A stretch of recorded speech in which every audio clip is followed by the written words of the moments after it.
बच्चों, आपको यहाँ पर एक घड़ी दिखाई दे रही है, लेकिन आमतौर पर घड़ी में तो अंक दिखाई देते हैं, लेकिन यहाँ तो कुछ अलग ही चिन्ह दिखाई दे रहे हैं।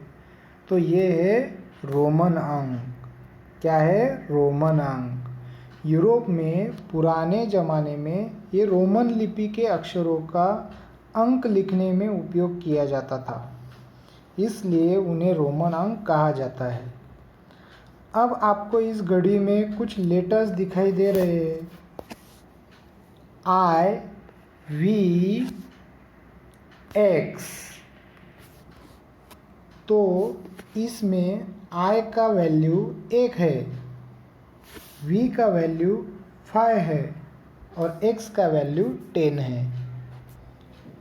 इस पद्धति में शून्य के लिए कोई चिन्ह नहीं है और इन चिन्हों का मूल्य स्थानों के बदलने से नहीं बदलता। जैसे कि 5 में V है, 6 में भी V आया है, V के बाद 1 आया है, I मीन्स 1 आया है, लेकिन फिर भी 5 का मूल्य 5 ही आ रहा है। वैसे 7 में भी और 8 में भी V आया है, लेकिन 5 का मूल्य वहाँ पे V का मूल्य 5 ही रहेगा। अब हम 1 से 20 तक अंक के रोमन अंक कैसे लिखे जाते हैं और उसके लिए कौन से रूल्स उपयोग में लाए जाते हैं, उसके बारे में अधिक जानकारी प्राप्त करेंगे। अब हम रोमन न्यूमरल्स के लिए 1 से 20 तक के अंक कैसे लिखे जाते हैं और उसके लिए कौन से रूल्स का हमें ध्यान रखना होगा, उसके बारे में जानकारी प्राप्त करेंगे। Rule number 1, if either of the symbols I or X is written consecutively 2 or 3 times, their sum total is the number they make। इसका अर्थ है कि I और X ये जो अंक है क्रमानुसार 2 या 3 बार ही आते हैं और अगर कंटिन्यू ये सेम सिम्बॉल्स आते हैं तो उसमें सम किया जाता है। सम का मतलब है एडिशन। जैसे एग्जाम्पल दिया जा रहा है, आपको दिखाई दे रहा है कि 2 बार आया है। अभी हमने देखा कि I का वैल्यू क्या है? 1 है, तो 2 बार आया है तो 1 + 1 = 2। उसी के नीचे देखिए 3 बार आया है, 1 + 1 + 1 = 3।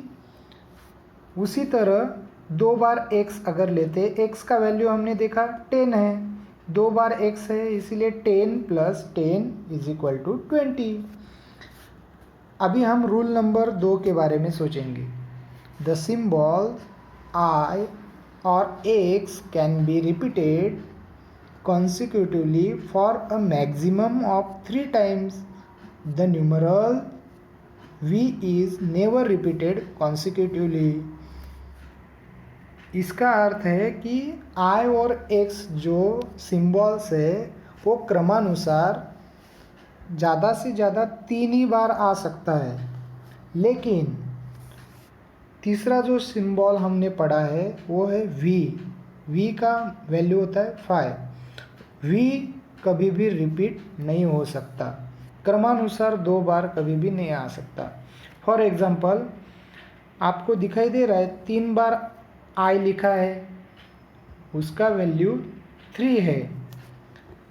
3 बार X लिखा है, X का वैल्यू आपको मालूम है 10, तो 3x लिखा है 30। 3 बार x आया है, 3 बार I आया है, but V not repeated.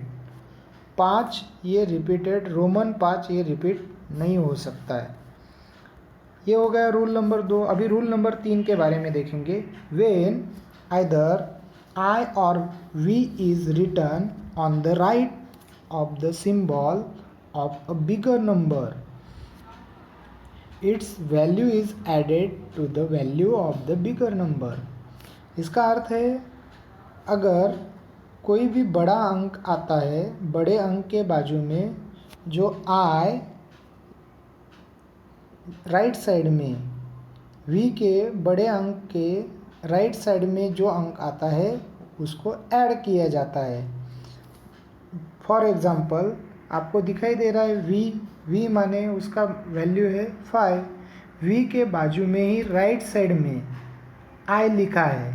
v का मूल्य हमने देखा 5 है, 5 और i का वैल्यू है 1। 5 + 1 = 6। उसके जस्ट नीचे v और 2 बार i आया है। v का वैल्यू है 5 प्लस 2 बार i मीन्स 2। 5 + 2 = 7। उसके नीचे v + 3। v का वैल्यू है 5 और 3 बार i आया है तो उसका वैल्यू है 3। 5 + 3 = 8। अब जैसे v के बारे में है उसी प्रकार x के बारे में भी है। x के बाद राइट साइड में x के राइट साइड में i लिखा है, मतलब x का वैल्यू 10, i का वैल्यू 1। 10 + 1 = 11। उसके जस्ट नीचे x के राइट साइड में 2 बार आया है, इसीलिए 10 + 2 = 12। उसके नीचे x के राइट साइड में 3 बार i लिखा है तो 10 + 3 = 13। अभी आखिरी रूल है चौथा। When I is written on the left of v or x, then its value is subtracted from the value of v or x। इसका अर्थ है कि v और x उसके लेफ्ट साइड में अगर कोई भी i ये लेटर ए सिंबल आता है तो वो सब्ट्रैक्शन करना पड़ता है। However the symbol i is not written more than once before v और x। इसका अर्थ है कि i लेफ्ट साइड में एक ही बार आता है, वो रिपीट नहीं होता। जैसे हमने रूल नंबर 3 में देखा कि वहाँ पे राइट साइड में रिपीट होता है, लेकिन यहाँ रूल नंबर 4 में i एक ही बार आएगा। इसीलिए फॉर एग्जांपल v के लेफ्ट साइड में i लिखा है तो v का वैल्यू हमने देखा 5, तो 5 में से i का वैल्यू है 1। 5 में से 1 माइनस किया = 4। उसी प्रकार x बिगर नंबर x माने 10 और उसके लेफ्ट साइड में i लिखा है, 10 - 1 = 9। अब आप कहोगे सर जैसा 9 का बताया उसी प्रकार 8 का भी हम लिख सकते क्या? तो नहीं। क्यों? क्योंकि यहाँ रूल में हमने पढ़ा है कि बिगर नंबर के लेफ्ट साइड में i एक ही बार आ सकता है, इसीलिए 8 को हम लिखने के लिए यहाँ रूल नंबर 3 में देखा है कि v के राइट साइड में 3 टाइम i लिखा है, तो इसीलिए वो रूल यहाँ नहीं लगेगा। 8 के लिए वो रूल नहीं लगेगा। देखो बच्चों, अभी आपके सामने एक चार्ट दिखाई दे रहा है। How to write 1 to 20 using the symbols i, v and x। हमने जो 3 सिम्बॉल्स के बारे में देखा i, v और x, उसका उपयोग करके हमें 1 to 20 तक नंबर्स कैसे रोमन में लिखते हैं उसके बारे में हम देखेंगे। अभी आपके सामने दिखाई दे रहे 2 कॉलम बनाए हैं, international numbers and Roman numbers. वही आगे भी देखिए, इंटरनेशनल नंबर्स है और रोमन नंबर्स है।